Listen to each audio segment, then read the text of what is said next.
I'm going to show you a tremendous fight from the Magnus Carlsen Invitational tournament.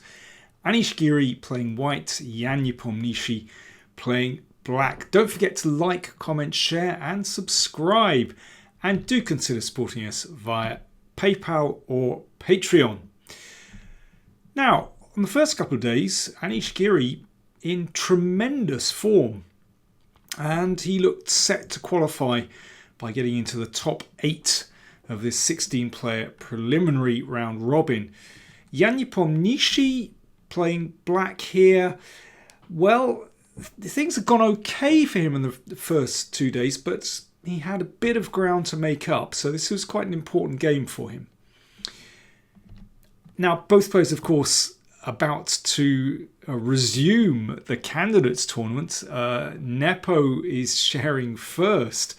So unlikely we're going to see their kind of top opening preparation. So, I mean, it's interesting to see Giri playing e4 in his games in this tournament and playing in very sharp variations, going into an open Sicilian here. I'd suggest it might be different for the candidates tournament, but anyway, let's see. It's Taimanov, Sicilian, and knight takes c6 and b takes c6, pretty standard continuation. And here, in the past, bishop d3 was always played. Bishop d3 and d5, and, you know, it's a double-edged position. Giri played queen d3, which lately has become quite trendy. The idea is to switch the queen to g3 very quickly, where it looks at g7. So it might be able to force a weakness. Also looks at quite an important diagonal down here. And both players have experience with this line previously. So queen d3, very trendy move. d5 from Nepo looks pretty normal, and queen g3, there we go. So it just means it's not so easy for black to develop that bishop. d4, pushing the knight backwards. And now h5. It looks to me as though both players are kind of pretty relaxed. They're kind of enjoying themselves, really going for it. I mean, h5, obviously, you know, a little bit unorthodox, not developing a piece, but, you know, ready to push away white's queen, which could be nice. And then maybe he'll be ready to develop the king's bishop. So therefore h4, just blocking that. And now knight f6, but, you know, sometimes that g4 square might be used. So e5 pushes the knight. And one might anticipate knight d5, but then just bishop d3 and white is fine. So knight e4, very forcing move, hitting the queen, which comes to f4, and bishop b4 check. So in that way, Nepo has managed to deflect the queen from hitting g7 and can bring the bishop out and succeeds in exchanging quite a few pieces. And actually I would say that after these exchanges, black is absolutely fine. And if one made a standard move here like c5, preparing bishop b7, I would say the position is pretty finely balanced. I certainly think black is fine there. But here is where Nepo started, or I should say continued, to play incredibly aggressively. Queen d5 obviously attacks the pawn on e5, so f4, and now a5. So you can see that that queen looking in both directions. That's actually a bit annoying for white. Stops queenside castling. That's one thing. And does Giri really want to castle kingside? That's not clear, with black potentially controlling this long diagonal. Bishop e2 played.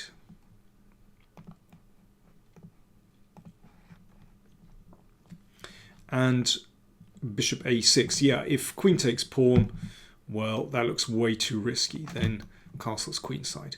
So bishop a6 and bishop f3. So the bishop pushes the queen off that important square. Queen c5, and that allows white to castle queenside, threatening the pawn on d4, so therefore rook d8. Now king b1, tidy move, yep, looks fine, normal move, just tucks the king away, and castles kingside. So straight away the battle lines are drawn. We're at move 20, both kings have castled, the middle game begins. Kings on opposite sides of the board, that means you really have to take a lot of care here, otherwise you can get absolutely blown away. And the rest of this middle game is absolutely fascinating. You can see here straight away the kind of moves one should try and avoid. So for example, bishop takes pawn. Well, who wouldn't want to swipe a pawn off for nothing? But that actually doesn't help white's attack. Then d3. Okay, let's take that. King goes in the corner, and a4. Basically, these lines are open. There's potential to play a3. There's maybe rook d8, or this rook comes up the board. The second rook comes over. You can see that black is opening lines. Black is opening diagonals and files. And black's king completely safe. White can't open any file against the king. So you can see that actually taking that pawn is basically irrelevant. Now, that did not happen. Instead, Giri, quite correctly, sought to open a file. He can actually use that pawn to bite on to open the G file. Now d3 is still possible. Nepo instead went for rook d7, also very interesting. g4 in order to bring rook number 2 into play on the b file. Good move. King a1 steps out of the line of the rook. And now d3. So the position is really on fire now, with Nepo trying to open lines. He's ignoring the king side. Now, how would you play here with white? It really is an absolutely critical moment in the game where, one false move and you can just be lost in this position. Have a think. How would you play here with white?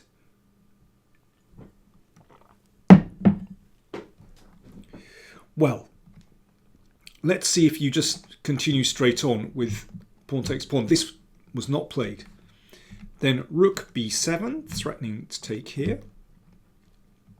Now watch this. Queen g2, threatening mate. It looks disastrous for black, but you play g6.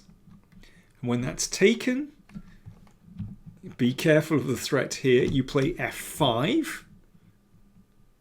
And if that's taken, then rook takes b2, and it's black that actually gets in first.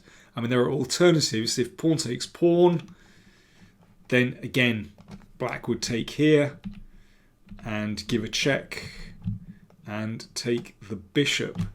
There's some really amazing variations here. And once again, if c3, trying to keep the position closed, this is very strong because attacking here. And if rook b1, in fact, that doesn't help because the queen is looking down here, and after rook takes pawn, you can just swipe that rook off the board.